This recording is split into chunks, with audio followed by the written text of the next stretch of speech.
अस्सलाम वालेकुम नाजरीन, आप देख रहे हैं हमारा ऑफिशियल यूट्यूब चैनल और मैं हूं आपकी मेज़बान यशफा कुरैशी। जी नाजरीन, आज की अहम तरीन खबरें हैं वो जानते हैं इमरान रियाज खान से। इमरान खान साहब को अब तक ओवरसीज पाकिस्तानियों ने कभी भी मायूस नहीं किया है। अब हुकूमत क्या इस नैच पे इस मामले को ले जाएगी? पहले तो ओवरसीज पाकिस्तानियों को कहेंगे, फिर इमरान खान साहब पाकिस्तानियों को कहेंगे कि फला फला चीजें आप बंद कर दें। और अगर इस तरह मरहलावार ये चीजें चलती रहीं तो हुकूमत के ऊपर लगातार दबाव बढ़ता चला जाएगा। ये चीज मैंने आपके सामने रखनी थी और ये एग्जैक्टली वो डाटा है जो हुकूमत का अपना शेयर करता डाटा मैंने आपके सामने रख दिया है। हुकूमत बार बार कहती थी हमने महंगाई कम कर दी, महंगाई कम कर दी, और उसके अंदर जो एक ही चीज पेश करते हैं वो स्टॉक एक्सचेंज। स्टॉक एक्सचेंज जो है वो एक तरह का सट्टा है। अगर सट्टे के अंदर मुनाफा हो रहा है या मुनाफा नहीं हो रहा तो उससे आम आदमी को क्या फर्क पड़ता है? आम आदमी जो है उसकी हालत आप देख लेना। उसके लिए तो महंगाई बढ़ रही है, उसके किचन के अंदर आने वाली तमाम चीजें महंगी है, उसकी गाड़ी में या मोटरसाइकिल में डलने वाला पेट्रोल महंगा है, वो जो बिजली के यूनिट इस्तेमाल करता है वो पहले से ज्यादा महंगे, वो जो पैसा कमा कर लाता है वो उसको ज्यादा बढ़ता हुआ नहीं मिल रहा। यानी उसकी आमदन नहीं बढ़ी लेकिन उसके अखराजात बढ़ गए हैं। महंगाई में कई गुना इजाफा हुआ है और उस इजाफे के अदादो शुमार को अब तोड़ मरोड़ के लाके पेश किया जा रहा है कि जनाब नहीं नहीं नहीं महंगाई कम हुई है, हालांकि महंगाई बढ़ी है। हर आम आदमी इसकी गवाही दे रहा है। ये है नाज़रीन वो चीज़। और एक और चीज़ भी हो रही है पाकिस्तान में, वो भी मैं आपको बता देता हूं कि पाकिस्तान के अंदर ना चंद लोगों ने एक कंपेन शुरू की थी कि फौज के जेर इंतजाम चलने वाले जितने भी सनती इदारे हैं उनकी मसनूआत का बाइकआउट कर दिया जाए। और ये सोशल मीडिया सार्फिन ने इस कंपेन को चलाया था। अच्छा, मुझे शुरू में लग रहा था कि ये गैर संजीदा चीज़ होगी, थोड़ा सा चलेगी और बंद हो जाएगी, लेकिन अब जिस तरह का रद्देमल दूसरी तरफ से आ रहा है उस रद्देमल को देखते हुए अंदाजा हो रहा है कि ये कंपेन शायद काम कर रही है। मिसाल के तौर पे ये मामला मुझे पहले लगता कि सोशल मीडिया तक रहेगा और इससे ऊपर शायद नहीं जाएगा या छोटा मोटा इंपैक्ट होगा और वो कोई फर्क डालेगा नहीं, मगर इसका दायराकार वसी हुआ और इतना वसी हुआ कि इस वक्त कुछ रिटायर फौजियों की तंजीमें, वो जो तंजीम है उसके ओहदेदारान वो इसकी बात कर रहे हैं, या मिलिट्री एस्टेब्लिशमेंट के जो हमायती लोग हैं वो इसकी बात कर रहे हैं, या कुछ ऐसे हमारे सहाफ़ी दोस्त हैं, सीनियर सहाफ़ी हैं इवन, वो ये बात कर रहे हैं जो ये कह रहे हैं कि ये बड़ी ज्यादती है। अच्छा, यहाँ पे मौके ये दिया जा रहा है कि ये शोहदा के खानदानों को सपोर्ट मिलती है जनाब इन कारोबारों से और लिहाजा इन मसनूआत का बाइकआउट ना किया जाए। दूसरी जानिब से ये मौके इख्तियार किया जा रहा है कि दुनिया का कोई ऐसी फौज नहीं है जो कारोबार करती हो, तो पाकिस्तान में फौज जो है वो कारोबार क्यों करती है, ये सवाल उठाया जा रहा है। और शोहदा की कफालत की जो जिम्मेदारी है वो रियासत की और हुकूमत की होनी चाहिए, ऐसे इदारे नहीं बनाने चाहिए।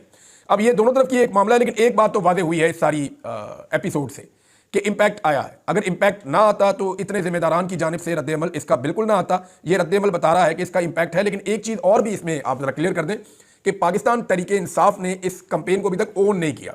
पाकिस्तान तहरीक इंसाफ की क़यादत ने या उसके लीडर्स ने अभी तक इस कंपेन को ओन नहीं किया। मे भी किसी वक्त ये इंफॉर्मेशन इमरान खान साहब तक पहुंचे तो वो इसके ऊपर रद्देमल दें। हो सकता है वो ये कहेंगे बाइकआउट ना करें, हो सकता है वो ये कहेंगे इस बाइकआउट को बढ़ाएं, लेकिन ये अपना इंपैक्ट रखती है ये चीज़ और इसको आप डिनाई नहीं कर सकते।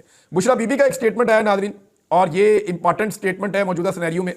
बुशरा बीबी ने कहा कि मुझे डी चौक पर कारकुनों के साथ अकेला छोड़कर तमाम सरकर्दार रहनुमा फरार हो गए थे, उनके खिलाफ कार्रवाई होगी। मैं भागने वाली नहीं थी, मेरी गाड़ी पर सीधी फायरिंग की गई। ये बड़ा सीरियस एलिगेशन है। ये बुशरा बीबी कह रही है मेरे साथ सिर्फ कारकुन रुके हुए थे। वो कारकुन ने कहा भी जी हमने खुद देखा 40-50 लोग आपके आसपास कारकुन थे। तो उन्होंने कहा जी मुझे कारकुनों से कोई शिकायत नहीं है, हमारे साथ जो पश्तून है उन्होंने बड़ी वफादारी दिखाई है, इमरान खान साहब के कारकुन डट कर खड़े थे। लेकिन ये बात उन्होंने अपने रहनुमाओं के बारे में कही है, बज़ाहिर ऐसा लग रहा है और यहाँ पे इस खबर में भी यही है कि तमाम सरकर्दा रहनुमा फरार हो गए थे। और डी चौक एहतजाज के बाद पहली मरतबा इनका मौक़िफ़ सामने आया, जिसके मुताबिक वो इन पार्टी कायदीन से सख्त नाराज़ हैं जो इन पर 24 नवंबर के एहतजाज से कारकुनों को छोड़कर भागने का इल्ज़ाम लगा रहे हैं। उन्होंने इस हवाले से मीडिया पर बयान दिए हैं। चार सद्दा में कारकुनों में चेक तकसीम करने के बाद उन्होंने गुफ्तगू की और कहा कि मुझे डी चौक में अकेला छोड़ दिया गया था। पठानों ने हमेशा गैरतमंदी का सबूत दिया है। खान ने कहा था शोहदा के घर जाना, पार्टी कारकुन खान के नाम पर शहीद हुए हैं, शहादतों की वजह से बहुत तकलीफ में थी, समझ नहीं आ रहा था कि लोग झूठ क्यों बोल रहे थे। मैं भागने वाली नहीं हूँ, खान के लिए निकलने वालों को कभी अकेला नहीं छोड़ सकती थी। किसी को नहीं पता था कि मेरी गाड़ी कौन सी है। डी चौक पर रात 12:30 बजे मैं अपनी गाड़ी में अकेली थी। वो लोग डी चौक जबरदस्ती खाली कर रहे थे, मैं वहां से नहीं हटी थी क्योंकि खान ने हटने का नहीं कहा था। मैंने सबको कहा था कि मुझे अकेला नहीं छोड़ना, लेकिन मैं वहां अकेली थी और सबने मुझे छोड़ दिया था। ये बात ठीक है। बुशरा बीबी को एक दफ़ा नहीं 2-3 दफ़ा अकेला छोड़ा गया। एक मरतबा कुछ इस तरह का भी मनसूबा है, मुझे आइडिया है और मैं पहले बता चुका हूँ आपको कि उनकी गाड़ियाँ आगे जाने दी गई और बाकी गाड़ियाँ पीछे रुक गई थी और एक गैप पैदा हो गया था दोनों काफिलों के बीच में। वहाँ एक इरादा था रियासत का कि वहाँ बुशरा बीबी को उठा लिया जाए, उन्हें गिरफ्तार कर दिया जाए, लेकिन दूसरी जानिब से रावलपिंडी और इस्लामाबाद से बहुत बड़ी तादाद में कारकुन निकले पाकिस्तान तहरीक इंसाफ के, जिनमें खास तौर पे शहरियार रियाज साहब थे, आमिर मुगल साहब थे, अलीमा खान साहबा थी, अहमद फरहाद साहब थे और बहुत सारे और लोग थे। ये वो मेन लोग हैं जो वहाँ पे थे, समाविया ताहिर साहब वगैरह। जब ये लोग आए तो फिर सिचुएशन ज़रा बदल गई और उसकी वजह से फिर बुशरा बीबी की वहाँ गिरफ्तारी नहीं हो पाई। बुशरा बीबी ने कहा कि वहां बहुत से लोग इस बात के गवाह हैं, जो लोग रोड खाली कर रहे थे वो भी गवाह हैं। जब मैं वहां से नहीं जा रही थी तो मेरी गाड़ी पर सीधी फायरिंग की गई। बुशरा बीबी ने कहा कि पार्टी के तमाम सरकर्दा रहनुमा डी चौक इस्लामाबाद से गायब थे और इन्हें कारकुनों के साथ अकेला छोड़ा गया और अब वो मीडिया पर बयानात भी दे रहे हैं। मैं ऐसे पार्टी रहनुमाओं के खिलाफ सख्त कार्रवाई के हक में हूं और वक्त आने पर ऐसे तमाम रहनुमाओं के खिलाफ कार्रवाई भी की जाएगी।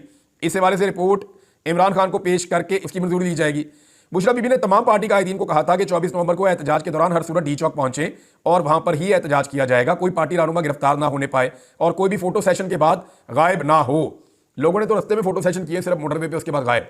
बहुत सारे मैंने ऐसे बंदे देखे एमएनए और पाकिस्तान तरीके इंसाफ के लोग रोजाना फोन करके बताते हैं कि हमारा फलां रहनुमा जो है रस्ते में उसने अपने नारे लगवाए, अपनी फुटेज बनाई, उसके बाद हमें वो नजर नहीं आ रहा था वो कहाँ गया। तो बहुत सारे ऐसे लोग हैं जो दिखाई ही नहीं दे रहे थे। कारकुनों के साथ बीबी को अकेला छोड़ दिया गया, ये उन्होंने शिकवा किया। तो जनाब ये बुशरा बीबी का स्टेटमेंट था। अब मरियम नवाज भी शहबाज शरीफ के साथ बैकफुट पे चली गई हैं। मैं आपको बता देता हूं कि एक्चुअली शहबाज शरीफ ने पहले ये कहा था कि जो भी हुआ डी चौक पे इस पे उन्होंने आर्मी चीफ का शुक्रिया अदा किया था। अब वक्तन फवक्तन हुकूमत के ऐसे बयान आते हैं जिसमें वो ये साबित करना चाहते हैं कि डी चौक पे जो कुछ हुआ वो एस्टेब्लिशमेंट ने हुकूमत के साथ मिलकर किया और एस्टेब्लिशमेंट रिस्पॉन्सिबल है उसके लिए। वजह यह है कि एस्टेब्लिशमेंट के खिलाफ पाकिस्तान में मुकदमात नहीं होते, उनके खिलाफ कार्रवाइयां नहीं होती, उनके खिलाफ कानून में केस आगे नहीं चलते। तो शहबाज शरीफ वगैरह को लगता है कि ये हमें प्रोटेक्शन मिल जाएगी। लेकिन इमरान खान साहब ने शहबाज शरीफ और मोहसिन नकवी पे मुकदमा दर्ज करवाने का फैसला किया है, जो एक मुख्तलिफ और मुनफरिद फैसला है। इस फैसले के नतीजे में दबाव बढ़ेगा। मरियम नवाज ने फौरी तौर पर स्टेटमेंट दिया, जी मैंने तो पंजाब पुलिस को कहा था गोली नहीं चलानी, मैंने तो मना किया होता पंजाब पुलिस को, यानी वो अपने आप को बचा रही है कि जी हमने गोली नहीं चलाई, मैंने जो यहां से पुलिस भेजी थी उसने किसी किस्म की कोई कार्रवाई नहीं की, वो अपने आप को अब बचा रही है। तो सारे के सारे लोग जो हैं वो इस कत्लेआम से अपने आप को दूर रखना चाहते हैं, अपने आप को बचाना चाहते हैं। लेकिन इमरान खान साहब के मुतालबात को अभी तक संजीदा नहीं लिया जा रहा। अगर मुतालबात को संजीदा ना लिया गया और ये अगली तारीख शुरू हो गई तो पाकिस्तान में एक नई सिचुएशन जन्म ले लेगी। हुकूमत यही दावे कर सकती है ना, हुकूमत ये कह सकती है कि इमरान खान साहब की कॉल के ऊपर कोई भी बात नहीं सुन रहा, तो वो तो डाटा आ जाएगा, पता चल जाएगा। जब फॉरेन रेमिटेंसेस जो हैं वो हर महीने का एक डाटा आता है, जब वो कम होगी तो पता चल जाएगा कि इमरान खान साहब की कॉल के ऊपर ओवरसीज पाकिस्तानियों ने लब्बैक कहा है या नहीं कहा है, ये पता चल जाएगा। और एक आधा महीना आप चीज़ों को मैनेज कर सकते हैं, बाहर से आप बल्क में पैसा मंगवा सकते हैं, कुछ कर सकते हैं, लेकिन आप ज़्यादा देर तक कर नहीं पाएंगे। ये बहुत बड़ी अमाउंट होती है जो ओवरसीज पाकिस्तानी भेजते हैं। ये लगभग 2 से 3 अरब डॉलर के दरमियान होता है जो हर महीने की ट्रांजेक्शन होती है। अब इतना पैसा तो हुकूमत अपनी जेब से डाल के बाहर से यहाँ नहीं ला सकती, लिहाजा 1-2 महीनों के अंदर सारी चीज़ें क्लियर हो जाएंगी। नाज़रीन एक और खबर है, वो ये है कि डोनाल्ड ट्रंप के साथ मुलाकात की है पाकिस्तान तरीके इंसाफ के चंद लोगों ने वहाँ अमेरिका में, और उनमें सज्जाद बरकी साहब का भी नाम आ रहा है। कुछ और लोग भी ये बता रहे हैं कि उनके पास खबर है, और खबर ये है कि डोनाल्ड ट्रंप अभी तक इस बात के ऊपर आमादा है कि इमरान खान साहब के साथ जो हो रहा है वो ज़्यादती हो रही है और आने वाले दिनों में शायद वो इसके लिए आवाज़ भी उठाएंगे। इसहाक डार ने बड़ी कोशिश की है, कोई 9-10 के करीब सफ़ीरों से उन्होंने मुलाकात की, गैर मुल्की सफ़ीरों से, क्योंकि इस्लामाबाद में जो एक बर्बरियत हुई है और जो डी चौक का सानहा हुआ है, उस सानहे को लेकर जो है वो हुकूमत बहुत परेशान है, एस्टेब्लिशमेंट भी बहुत परेशान है। इसीलिए जो है वो लाशें ढूंढने वाले सहाफ़ी जो है उनको अगवा भी किया गया, उनको परेशान भी किया गया। अब जो सहाफ़ी वापस तो आ गए, देखिए मुतीउल्लाह जान वापस आए हैं, हमारे शाकिर एवान साहब वापस आए हैं, लेकिन आप ये देखें कि जिस पॉलिटिकल पार्टी की लाशें ढूंढने के लिए, इंसाफ के लिए ये सहाफ़ी कोशिश कर रहे थे, उस पॉलिटिकल पार्टी ने उनको पूछा भी नहीं। ये अफसोस की बात है ना। यानी मुतीउल्लाह जान कोई अपने लिए तो नहीं लड़ रहा था, वो तो पाकिस्तान के लिए लड़ रहा था, इंसाफ और कानून के लिए लड़ रहा था। तो जिस पॉलिटिकल पार्टी के साथ ये जुल्म और ज्यादती हुई थी, उन्हें जाके उसके साथ इज़हार यकजहती के लिए खड़े होना चाहिए था। नहीं भी होंगे तो कोई फर्क नहीं पड़ेगा, मुतीउल्लाह जान जो कर रहा था वो करता रहेगा, शाकिर एवान जो कर रहा था वो करता रहेगा। लेकिन पाकिस्तान तरीके इंसाफ के अंदर ये उनके अंदर इस बात का इदराक उन्हें होना चाहिए था कि जो आदमी हक और सच के साथ खड़ा हो और जो आदमी सही को सही कहे, और मुश्किल वक्त में जब आपके साथ आपके अपने खड़े नहीं हो रहे और वो खड़ा हो जाए तो फिर उसकी ऑनर करनी चाहिए, उसकी कुर्बानी पे जाके उसको मुलाकात करनी चाहिए, उसकी ढारस बंधानी चाहिए। बतौर अपोजिशन पार्टी उन्हें चाहिए था कि सेनेट के अंदर, कौमी असम्बली के अंदर, अपनी सूबाई असम्बली के अंदर करारदादे पेश करें, तहरीकें पेश करें कि जनाब सहाफ़ियों के साथ जुल्म और ज्यादती हो रही है। लेकिन अजीब किस्म की एक कंप्रोमाइज सिचुएशन है पाकिस्तान तरीके इंसाफ की क़यादत की। नाज़रीन डार साहब ने मेरे को बताया, प्रेशर बहुत ज़्यादा बढ़ गया और डार साहब ने मुलाकात की कुछ गैर मुल्की सफ़ीरों से। उन सफ़ीरों से जो कुछ सहाफ़ियों ने रब्ता किया, नुसरत जावेद साहब भी उनमें से एक हैं। तो ये सहाफ़ी अब ये क्लेम कर रहे हैं कि सफ़ीरों ने बताया कि जो कुछ भी इसहाक डार ने हमें बताया उसके ऊपर हमें बिल्कुल यकीन नहीं आया। उसकी वजह यह है कि ग्राउंड रियलिटीज कुछ और है, इंटरनेशनल मीडिया कुछ और रिपोर्ट कर रहा है, लोकल मीडिया कुछ और बता रहा है। आप मीडिया के ऊपर चीजें चला नहीं पा रहे बेशक, लेकिन डार साहब ने जो कहानी सुनाई वो समझ में आने वाली नहीं थी। जैसे गंडापुर साहब ने कहानी सुनाई, कई वो उन्होंने पहाड़ क्रॉस कर दिए और बहुत सारे जिले क्रॉस कर दिए, तो इसी तरह ये जो डार साहब की कहानी है ये भी लोगों को समझ नहीं आई।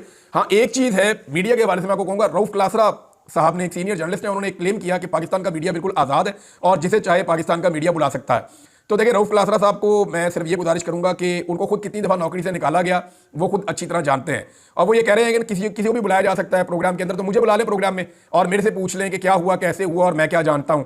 तो मुझे प्रोग्राम में बुलाने की इस वक्त कोई भी टीवी चैनल जरूरत नहीं कर सकता। इमरान खान का नाम नहीं चला सकते, इमरान खान की तस्वीरें नहीं दिखा सकते, इमरान खान साहब के पैगामात नहीं सुनवा सकते, डी चौक में क्या हुआ ये नहीं बता सकते, लापता अफराद के हवाले से खुलकर बात नहीं कर सकते। तो पाकिस्तान का मीडिया आजाद नहीं है। पाकिस्तान का मीडिया जो है वो पूरी तरह से जकड़ा हुआ है और पूरी तरह से कंट्रोल्ड मीडिया है। और ये कहना कि मीडिया आजाद है, किसी को भी बुलाया जा सकता है, तो मैं फिर चैलेंज कर रहा हूं पाकिस्तान के मीडिया को कि कोई भी मुझे बुलाकर मेरा इंटरव्यू करके ये साबित करे कि पाकिस्तान का मीडिया आजाद है। जी नाजरीन, उम्मीद है कि आपको ये वीडियो पसंद आई होगी। अपनी कीमती राय से हमें आगाह करें। मजीद इसी तरह की वीडियोस देखने के लिए हमारे चैनल को सब्सक्राइब करें और वीडियो को ज्यादा से ज्यादा शेयर करें।